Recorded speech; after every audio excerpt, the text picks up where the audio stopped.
नमस्कार मित्रांनो, आजच्या व्हिडिओमध्ये बघणार आहोत आपण prime minister employment generation programme PMEGP ची स्थापना कशी झाली, त्याचे उद्दिष्ट काय, कार्यप्रणाली कशी असते, हे आपण आजच्या व्हिडिओमध्ये बघणार आहोत. ठीक आहे ना. तर इंट्रोडक्शन बघू. सुरुवातीला पीएमईजीपी ची स्थापना ही 2008 साली झाली. ठीक आहे ना. ऑगस्ट 2008 साली. ही एक क्रेडिट लिंक सबसिडी प्रोग्राम आहे. क्रेडिट लिंक सबसिडी प्रोग्राम म्हणजे काय, तर बँकेने लोन दिल्यानंतर सेंट्रल गव्हर्नमेंट ही बॅकएंड सबसिडी पाठवत असते. बॅकएंड सबसिडी म्हणजे लोन झाल्यानंतर त्याच्या आधारे प्रोजेक्ट कॉस्ट जितकी सँक्शन झाली त्याच्या आधारे त्यांना एक पर्टिक्युलर सबसिडीचं अमाऊंट मिळतं, त्याला बॅकएंड सबसिडी म्हणायचं. ठीक आहे ना. याचं इंट्रोडक्शन ऑगस्ट 2008ला झालं सेंट्रल गव्हर्नमेंटकडनं. यावेळेस 2 योजना सुरू होत्या.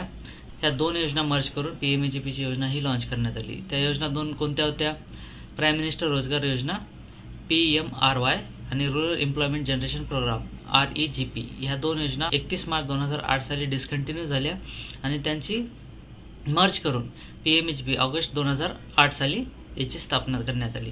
याचं मेन उद्दिष्ट काय, पीएमईजीपीचं मेन उद्दिष्ट हे होतं की ग्रामीण आणि शहरी क्षेत्रामधले मायक्रो एंटरप्राइजेस या सेक्टरला एक हातभार लावा, याला चालना मिळावी, याच्यासाठी याची स्थापना करण्यात आली. ठीक आहे ना. तर 2008 साली ही योजना लॉन्च झाली आणि त्याचं पंचवार्षिक योजना जी सध्याची चालू आहे 2021-22 ते 25-26 या योजनेला परत पीएमईजीपीला त्याच्यामध्ये परत अप्रुव्हल मिळालं. पीएमईजीपी स्कीम ही कोणाद्वारे चालवल्या जाते, ही कोणाद्वारे इम्प्लिमेंट करण्यात येते. ठीक आहे ना. इम्प्लिमेंटेशन हे khadi village industrial commission KVIC हे याची नोडल एजन्सी म्हणून काम बघते. आणि याच्या व्यतिरिक्त इम्प्लिमेंटेशन कोण करतं याचं, मग KVIC state KVIC directorate, state khadi and village industrial board, district industrial centres म्हणजे DIC आणि बँका. खादी विलेज इंडस्ट्रियल कमिशन हे गव्हर्नमेंट सबसिडी डेझिग्नेटेड बँक, ज्या बँकेला त्यांनी हे कामकाज सोपवलेलं आहे, या बँकेमध्ये डायरेक्ट त्यांच्या बेनिफिशरीच्या अकाउंटला हे पैसे जातात. ठीक आहे ना. हे कसे जातात आणि कशा स्वरूपात असतात तिथे हे आपण बघणार आहोत. नेचर ऑफ असिस्टन्स हे सेंट्रल गव्हर्नमेंट कशा प्रकारे सबसिडी देते. मॅन्युफॅक्चरिंग युनिट जे आहे 25 लाखाचं प्रोजेक्ट कॉस्ट त्याला, आणि सर्व्हिस सेक्टरला 10 लाखापर्यंत जे प्रोजेक्ट कॉस्ट आहे त्याला. या दोन्ही युनिटसाठी मॅन्युफॅक्चरिंग आणि सर्व्हिस सेक्टरसाठी गव्हर्नमेंट हे वेगवेगळ्या प्रकारे सबसिडी देत असते. सबसिडी कोणावर बेस असते की जो ॲप्लिकंट आहे तो कोणत्या कॅटेगरीचा आहे आणि तो कोणत्या एरियामध्ये हे युनिट रन करतो. जसं की एरिया वाईज सबसिडी म्हणलं तर, आणि कॅटेगरी, लोकेशन एरिया म्हणजे जिथं युनिट रन होतं तो लोकेशन, ते अर्बनमध्ये असेल आणि जनरल कॅटेगरीमध्ये असेल तर 15%, फक्त 15% सबसिडी पीएमईजीपीद्वारे मिळते. आणि जनरल कॅटेगरी रुरलमध्ये असेल युनिट तर ते 25% सबसिडी मिळते. आणि स्पेशल कॅटेगरीमध्ये SC ST OBC याच्यामध्ये असेल SC ST OBC आणि minorities, women, ex serviceman, physically handicap, NER, hill and border areas याच्यामधले जे असतील अर्बन एरियामध्ये त्याला 25%, आणि तेच SC ST OBC स्पेशल कॅटेगरीमध्ये जे असतील ग्रामीण भागातून तर त्यांना 35% सबसिडी हे देण्यात येते. हे लोन कोणत्या स्वरूपात देते बँक हे टर्म लोन आणि वर्किंग कॅपिटलच्या स्वरूपात ॲप्लिकंटला लोन प्रोव्हाइड करत असते. त्याच्यावर ही सेंट्रल गव्हर्नमेंट सबसिडी प्रोव्हाइड करत असते. Level of support under PMEGP हे आपण आताच बघितलं पर्सेंटेज. तर याच्यामध्ये टेबल फॉर्मॅटमध्ये तुम्हाला दाखवत आहे. तर याच्यामध्ये बघा, एरिया, लोकेशन ऑफ प्रोजेक्ट आणि युनिट, ज्या लोकेशनवर युनिट आहे तिथे सबसिडी किती मिळते. या प्रकारे अर्बन एरियामध्ये जनरल कॅटेगरीला 15% सबसिडी अमाऊंट मिळते ऑन प्रोजेक्ट कॉस्टवर असतात सगळे अमाऊंट, जितकी प्रोजेक्ट कॉस्ट त्याचं हे पर्सेंटेज त्याच्यानुसार. ठीक आहे ना. स्पेशल कॅटेगरीसाठी त्याच्यामध्ये अर्बन एरियामध्ये असेल स्पेशल कॅटेगरीमध्ये तर 25% सबसिडी, तेच ग्रामीण भागात असेल तर 35% सबसिडी. स्पेशल कॅटेगरीमध्ये कोण कोण येतात, SC ST OBC, minorities, women, ex serviceman, transgender, differentially abled, NER, aspirational district, hills and border areas, as notified by government. ठीक आहे ना, हे सर्व स्पेशल कॅटेगरीमध्ये येतात. हे झालं यांचं सबसिडी अमाऊंट. आणि त्याचं कॉन्ट्रीब्युशन म्हणजे काय, कस्टमरचा जो सहभाग असतो, कॉन्ट्रीब्युशन ऑफ ॲप्लिकंटचं कॉन्ट्रीब्युशन जनरल कॅटेगरीसाठी किती असतं 10% आणि स्पेशल कॅटेगरीसाठी असतं 5%. ठीक आहे, मार्जिन अमाऊंट. ठीक आहे, हे झालं सबसिडी आणि त्यांचं कॉन्ट्रीब्युशन. हे टेबल फॉर्मॅटमध्ये. PMAGP घेतल्यानंतर त्याची आपण परतफेड करतो. परतफेड केल्यानंतर PMAGP घेतल्यानंतर आपण त्याची परतफेड करतो. परतफेड केल्यानंतर सेकंड लेवलला तुम्हाला लोन मिळतं त्याच युनिटवर. त्या युनिटसाठी पण सबसिडी हे गव्हर्नमेंट ऑफ इंडिया देत असते. त्याच्यामध्ये बेनिफिशियरी कॉन्ट्रीब्युशन सगळ्या कॅटेगरीसाठी सेम असतं 10% आणि सबसिडी अमाऊंट हे 15% सगळ्या कॅटेगरीसाठी आणि फक्त 20% ही सबसिडी अमाऊंट असते एनी इयर आणि ही स्टेटवर. ठीक आहे ना, हे गव्हर्नमेंटने नोटिफाईड करावं लागतं. इलिजिबल कोण कोण असतात याच्यात, हे सबसिडीसाठी इलिजिबिलिटी क्रायटेरिया काय आहे, तर एनी इंडिव्हिज्युअल ज्याचं वय 18 वर्षाच्या वर आहे असे सर्व ॲप्लिकेंट हे इलिजिबल असतील. कोणासाठी, सबसिडीसाठी. आणि 8वी पास पाहिजे. 8वी पास कशासाठी पाहिजे, चेक मॅन्युफॅक्चरिंग युनिट 10 लाखाच्या वर असेल आणि सर्व्हिस सेक्टर ते 5 लाखाच्या वर असेल तर त्यांना 8वी पास कमीत कमी एज्युकेशन क्वालिफिकेशन लागेल. ठीक आहे, आणि फक्त नवीन प्रोजेक्टसाठी हे PMAGP सबसिडी देण्यात येते. तर एक्झिस्टिंग युनिटसाठी हे सबसिडी नाही देत. जर नवीन प्रोजेक्ट आहे, नवीन इस्टॅब्लिश करताय तुम्ही बिझनेस, त्याच्यासाठीच सेंट्रल गव्हर्नमेंट ही सबसिडी देत असते. आणि सेल्फ हेल्प ग्रुप SHGसाठी पण ही सबसिडी देत असते गव्हर्नमेंट. ठीक आहे ना, याच्यामध्ये क्रायटेरिया आहेत, त्याच्या अनुसार त्यांना रजिस्टर करावं लागतं. त्या रजिस्ट्रेशन प्रॉपर असेल, त्यांचे सर्व कागदपत्र डॉक्युमेंटेशन प्रॉपर असेल तर त्यांना SHGना पण ही सबसिडी मिळेल. एक्झिस्टिंग युनिट यांना ही सबसिडी मिळत नाही. आणि ज्या युनिटनी ऑलरेडी अवेल केलेली आहे सबसिडी याच्या अगोदर, कोणतीही असो ती, गव्हर्नमेंट ऑफ इंडियाची असेल किंवा स्टेट गव्हर्नमेंटची असेल, they are not eligible for PMAGP subsidy. ते दोन्ही युनिट म्हणजे ते ॲप्लिकंट ज्यांनी ऑलरेडी गव्हर्नमेंट ऑफ इंडिया किंवा स्टेट गव्हर्नमेंटकडून सबसिडी घेतलेली आहे तर ते एलिजिबल नसतील. अजून एक गोष्ट आहे याच्यामध्ये, PMAGP असेल, CMAGP असेल, कोणते गव्हर्नमेंट स्पॉन्सर स्कीममधलं लोन असेल किंवा सबसिडी असेल, ती फॅमिलीमध्ये एकालाच मिळते. म्हणजे फॅमिलीमध्ये कोण कन्सिडर करतात, हजबंड आणि वाईफ, स्पाऊस, याच्यामध्ये कोणा एकालाच PMAGPची सबसिडी मिळेल. ठीक आहे ना, एकानं ऑलरेडी अवेल केलेली असेल सबसिडी तर दुसरा कोणाला मिळणार नाही. हाऊ टू अप्लाय, हे अप्लाय कसं करायचं, अप्लाय करण्यासाठी ऑनलाईन पोर्टल आहे, ही साईट दिलेली आहे मी इथं. या साईटवर जायचं आणि या साईटवर जाऊन तिथं तुम्हाला PMAGP लोनसाठी अप्लाय करता येतं. ठीक आहे ना, हे अप्लाय केल्यानंतर ॲप्लिकेशनची प्रिंटआउट घ्यायची आणि त्याच्यासोबत रिक्वायर्ड डॉक्युमेंट सर्व जोडायचे आणि ज्या बँकेसाठी आपण अप्लाय केलं आहे त्या बँकेमध्ये जाऊन ते रिप्रेझेंट करायचं. ऑनलाईन कसं अप्लाय करायचं हे जर तुम्हाला जाणून घ्यायचं असेल तर मला कमेंटमध्ये कळवा. मी ऑनलाईन कसं अप्लाय करायचं ह्याचं पण डेमो देईल. ऑब्जेक्टिव्ह ऑफ PMAGPचे उद्दिष्ट काय आहेत, तर ग्रामीण आणि अर्बन भागामध्ये एम्प्लॉयमेंट अपॉर्च्युनिटी जनरेट करण्यासाठी याची स्थापना करण्यात आलेली आहे. जे पण लोकांचे ट्रेडिशनल काम आहेत त्यांनाही बढावा देण्यासाठी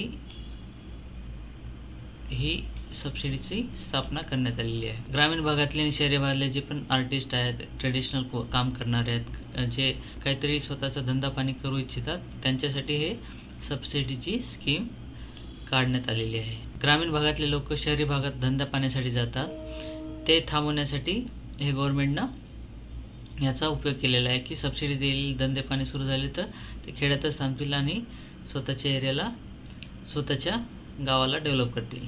PMAGPचं उद्दिष्ट हे आहे की ग्रामीण आणि शहरी भागामध्ये रोजगार निर्मिती करणे, नवीन रोजगार निर्मिती करणे. नवीन रोजगार निर्मित झाला तर त्या एरियाचा विकास होईल.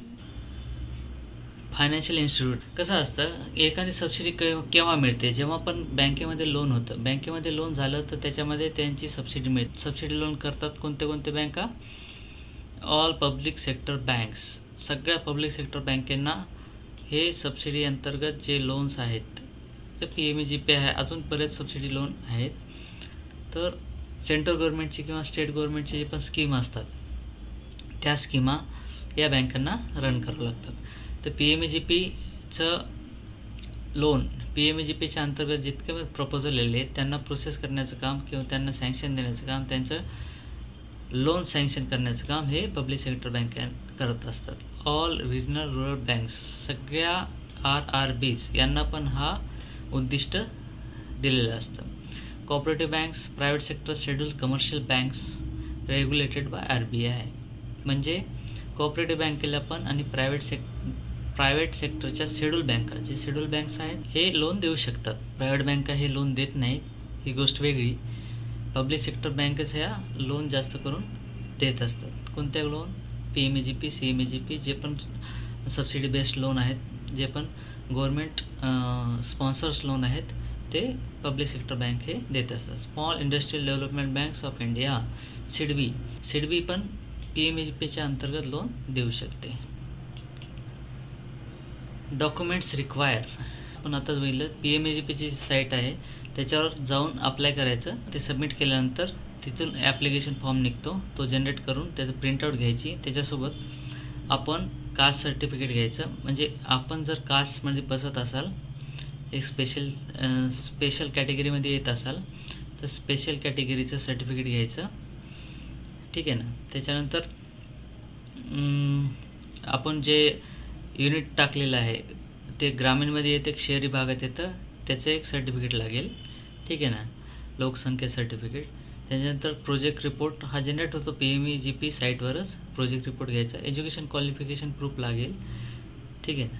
सेन्सस सर्टिफिकेट आत्ताच बोललो मी, ते जनसंख्येचं सर्टिफिकेट. रेशन कार्ड लागेल, घरी कोण कोण असतं. ठीक आहे ना. आधार कार्ड, पॅन कार्ड. याच्यानंतर पण डॉक्युमेंटेशन लागतं काही, जसं की आपण बघतो ॲड्रेस प्रूफसाठी लाईट बिल मागतात. लाईट बिल याच्यासाठी मागतात की आपण करंटली कोणत्या ॲड्रेसवर राहता. या डॉक्युमेंट व्यतिरिक्त पण काही डॉक्युमेंट बँका मागू शकते. ते डिपेंड असतं तुमच्या लोन अमाऊंटवर. तुमची प्रोजेक्ट कॉस्ट जास्त असेल, ठीक आहे, आणि तुमचं लोन अमाऊंट जास्त होत असेल तर बँका हे वेळोवेळी जे पण डॉक्युमेंट्स लागतात, जसं काही मॅन्युफॅक्चरिंग युनिटला असतं त्याला स्पेशल परमिशन्स लागतात, तर स्पेशल परमिशन लागतात, त्या परमिशन काढून बँकेला सबमिट करावं लागतील. ठीक आहे ना. त्याच्या व्यतिरिक्त बँका वेळोवेळी जे पण डॉक्युमेंट्स मागतात, जे पण व्हॅलिड डॉक्युमेंट्स असतात ते बँकेला सबमिट करावं लागतात. त्याच्यानंतरच बँक लोन पास करते. ठीक आहे ना. PMEGP scoring. PMEGP स्कोरिंग काय असते? PMEGPमध्ये स्कोरिंग असते. ती स्कोरिंग तुम्हाला पास करावं लागते. ती पास केल्यानंतरच तुमचं प्रपोजल हे फॉरवर्ड होतं बँकांकडे लोनसाठी. ठीक आहे ना. तर त्याच्यासाठी मार्किंग असते. 10 लाखापर्यंत कमीत कमी 50 मार्क पडले पाहिजे 100 पैकी, आणि 10 लाखाच्या वर 60 मार्क्स पडले पाहिजे 100 पैकी, तर तुमचं प्रपोजल हे बँकेकडे फॉरवर्ड होईल. हे पंचवार्षिक योजना जी झाली 2021-22 ते 2025-26, हे याच्यामध्ये PMEGPला अप्रुव्हल मिळालं आणि PMEGPसाठी 13,554.42 करोड हे अलॉट करण्यात आले. याचं उद्दिष्ट काय? तर कमीत कमी 4 लाख प्रोजेक्ट हे स्थापन झाले पाहिजे आणि त्यांच्यातून 30 लाख एम्प्लॉयमेंट जनरेशन झालं पाहिजे. 30 लाख लोकांचं एम्प्लॉयमेंट मिळाली पाहिजे. 30 लाख लोकांना. Criteria for distribution of targets under PMEGP.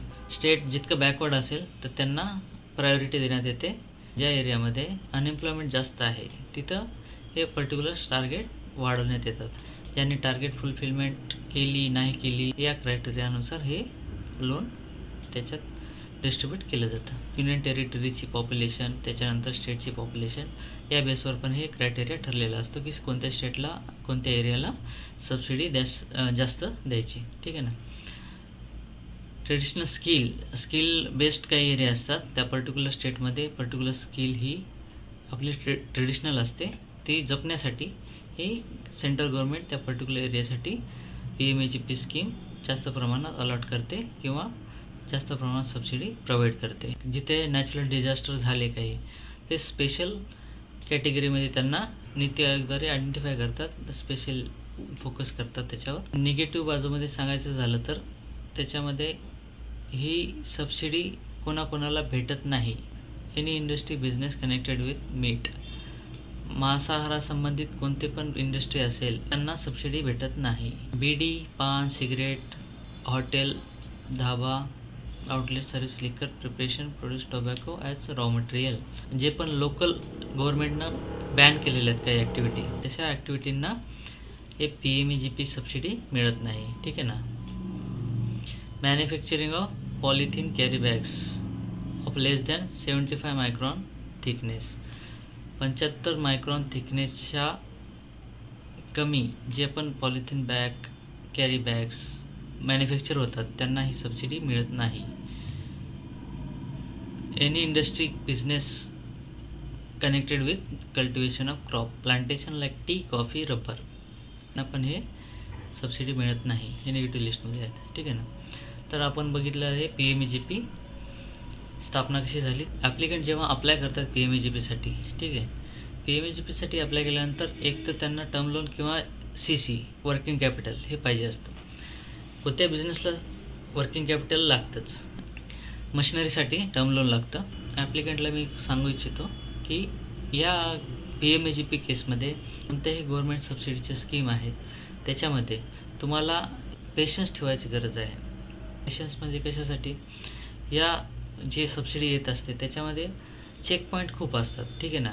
तुम्ही ॲप्लिकेशन अप्लाय केलं एक पर्टिक्युलर स्कीम अंतर्गत लोनसाठी, ते पहिले तुमचे ऑनलाईन ॲप्लिकेशन जाणार, तिथून ती DSEकडे किंवा KVICकडे जाणार, की तिथून त्यांच्याकडनं अप्रूव्ह होऊन बँकेकडनं जाणार.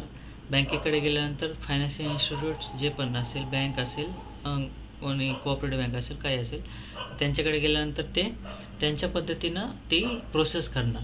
त्यांच्या पद्धतीच्या प्रोसेसमध्ये आणि DSEने जी पाठवलेली आहे फाईल त्याच्यामध्ये थोडी तफावत असते. त्याच्यामध्ये तुम्हाला बँक अनुसार कॉपरेट करावं लागतं आणि बँकेमधले जे पण क्वेरी निघतात, ठीक आहे ना, पर्टिक्युलर डॉक्युमेंट्स बँकेला लागत असतात. ते पर्टिक्युलर डॉक्युमेंट्स देऊन त्यांची फुलफिलमेंट करायची आणि त्याच्यानंतर ते लोन सँक्शन होतं. लोन सँक्शन झाल्यानंतर आपल्याला ते पर्टिक्युलर युनिट एस्टॅब्लिश केल्यानंतर तुम्हाला ते युनिट रन करायचं आणि रन केल्यानंतर ती सबसिडी क्लेम करतात. क्लेम केल्यानंतर ती सबसिडी येते आणि तुमच्या अकाउंटला ती सबसिडी येते आणि तुमच्या अकाउंटला लिंक होते. अकाउंटला लिंक होते म्हणजे तुमच्या जे पण बँकेमध्ये तुमचं लोन आहे, ज्या पण बँकेमध्ये तुमचं लोन आहे त्या लोनला ती लीन असते म्हणजे ती तुम्हाला लगेच मिळत नाही. ती 3 वर्ष, कमीत कमी 3 वर्ष ही होल्ड करावं लागते बँकेकडे. तुमचं युनिट पूर्णपणे रन होत असेल, तुमचं युनिट पूर्णपणे चालू आहे, त्याच्यानंतर तुम्हाला ती सबसिडी मिळते. ती 3 वर्षानंतर तुमच्या अकाउंटला ती जमा होते. अकाउंटला जमा झाली तेवढं लोनचं अमाऊंट कमी होतं आणि तुम्हाला त्याच्यानंतर EMI म्हणा, हप्ता म्हणा, तो कमी लागतो. या प्रकारे तुम्हाला ते सबसिडीचं बेनिफिट मिळतं. म्हणून आजच्या व्हिडिओमध्ये इतकंच. तर भेटूया पुढच्या व्हिडिओमध्ये एका नवीन टॉपिकसोबत. तोपर्यंत जय हिंद, वंदे मातरम.